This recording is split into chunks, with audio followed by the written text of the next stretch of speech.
You know, I don't think I've ever brought this up before, but I'm a huge Mega Man fan. I adore these games. I play them all the time. I just don't usually have reason to talk about them. Because talking about individual games isn't fun, but I don't want to do an 11 game marathon. And the sub-series with less games are too long, and I haven't played those ones. I need that perfect balance of Mega Man games I'm good at, are short and low in number.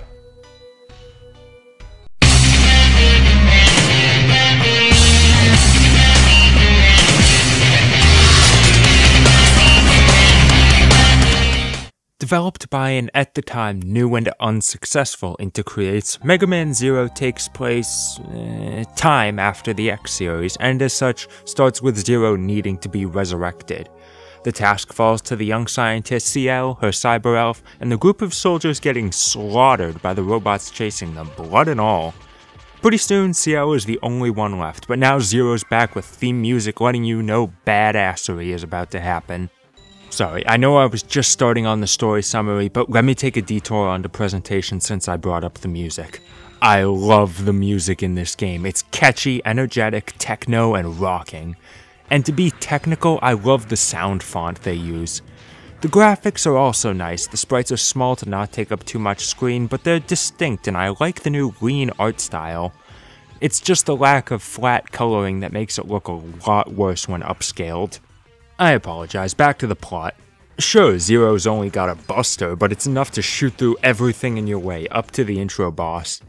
It's entirely possible to beat him with the buster, but a mysterious voice gives Zero his signature saber, though he seems to have lost some skill.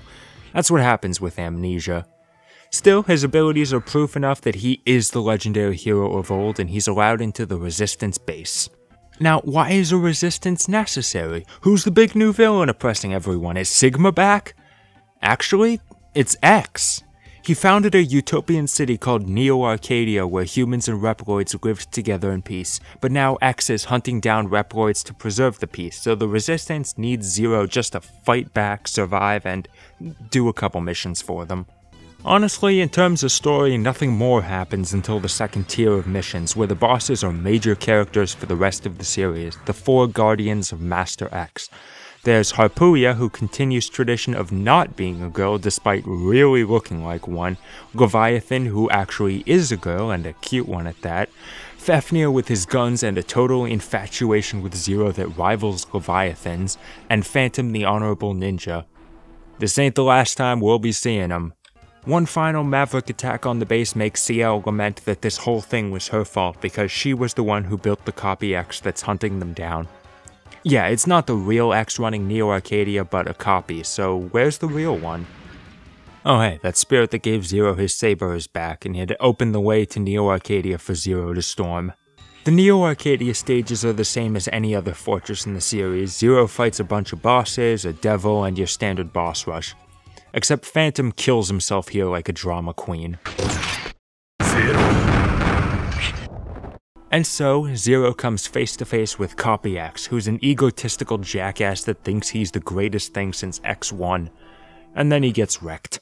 The place starts to blow and Zero is knocked into the desert when the Orb of Light appears again to reveal what we all knew by now. It's the original X. Zero's been gone for 100 years, so X has been fighting all that time alone because Axel maybe isn't canon, and he can't do it anymore, asking Zero to finally let him rest. Zero agrees just as he's surrounded by all of Neo-Arcadia's forces, letting him be awesome one final time before the credits roll. Without a doubt, there's a lot more story here than its ex-predecessor, but as the first game, it's not very hard to follow. A lot of the backstory is never explained in-game in any of the games, so you'll need to refer to supplementary material for those, but what's presented is satisfying. There's a good amount of character, especially if you go out of your way to talk to the other people in the base, so more dialogue isn't overbearing. Really, the issue is that it's very badly translated. That was sort of the norm for Capcom, since this wasn't an RPG they had to put effort into. It shouldn't be surprising to hear that the gameplay is mechanically similar to playing as Zero in something like X4, but improved. Zero's movement is so smooth, each animation goes by so fast, there's rarely any time he's locked into an action. Running and jumping are, as always, perfect speeds and arcs. His buster is more classic and way better than the X-Series counterpart, so he's got a good selection of weapons. It makes positioning correctly during bosses really fun. The speed is also a very pragmatic design choice for a handheld game. Levels typically only take a couple minutes. Bosses go down really fast when you know their patterns and have their elemental chip weakness. Oh yeah, you get elemental chips of fire, lightning, and ice from certain bosses. Equip one and charge a weapon to add the elemental effect. It's the equivalent to weapon copying. And it's also a great excuse to make the levels small, which makes it a lot easier on an inexperienced team programming for a new handheld. That is, if you can make it through the level. That's the best known aspect of the Zero series, that these games are fucking hard, intentionally designed to be the most challenging Mega Man games to date. And don't let the fruits of my many playthroughs confuse you. My first run was pretty abysmal. I spent months on Aztec Falcon, the first real boss, and I know there are plenty of others who shared a similar fate. There were plenty of later spots that tripped me up a lot too. It just happens to be one of those games that gets way easier on repeat playthroughs. Surprisingly, it's not the bosses that are gonna trip you up. Besides Aztec Falcon and Phantom, the end of the stage is generally the rest point. The proper elemental chip can tear through the bosses, and some of them can get locked into patterns that make X3 look varied. And once you know the patterns, it's really not much to avoid most attacks. I'm not kidding, on my first playthrough, the final boss gave me no trouble. So, why is it hard? You're armed enough, you're mobile enough, stages aren't long, where's the problem? Well, there's a few reasons. Some actual design, some baffling decisions, and some unfortunate consequences of the platform. First off, while the game is usually good about the GBA's resolution, there are times where it doesn't show enough, which makes Phantom's mission the biggest pain in the ass. Second, since it's a fast-paced game, the enemies are fast too. That can be overwhelming initially.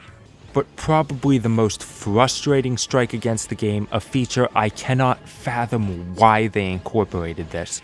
There are no lives in this game.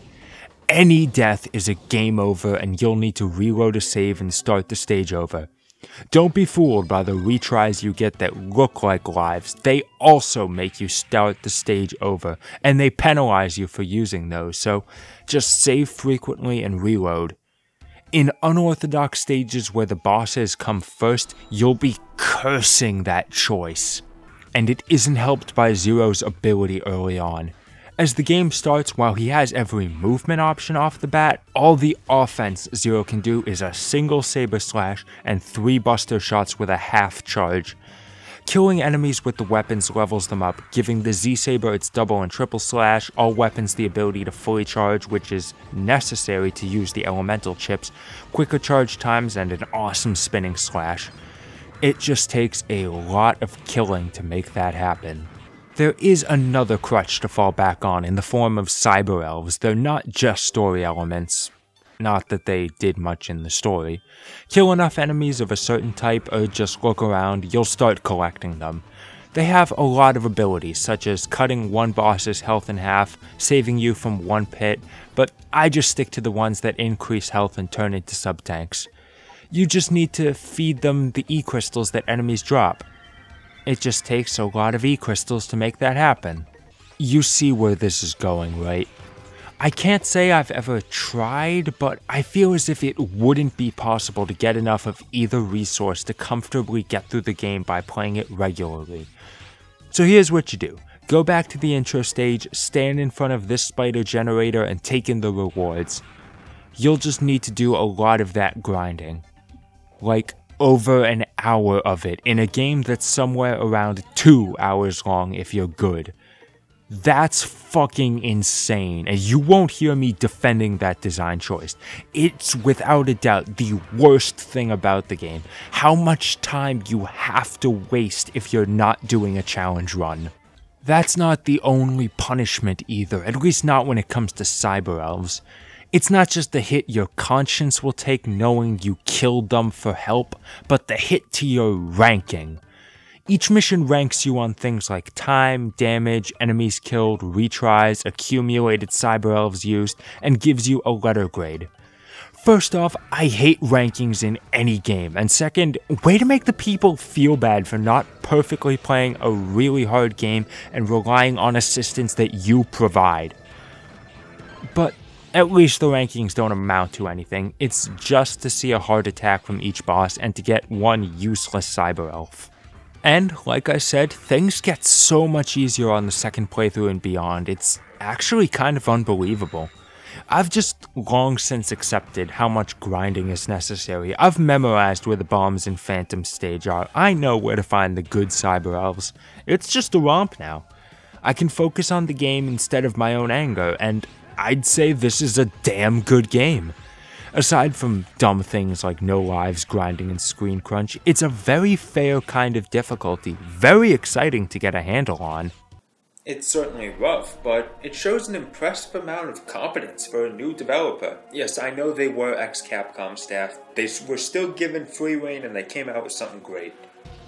Also, I like first games for whatever reason. Even if I know the sequels are better, I still play Mega Man 1 and Sonic 1 a lot more than a lot of their later games.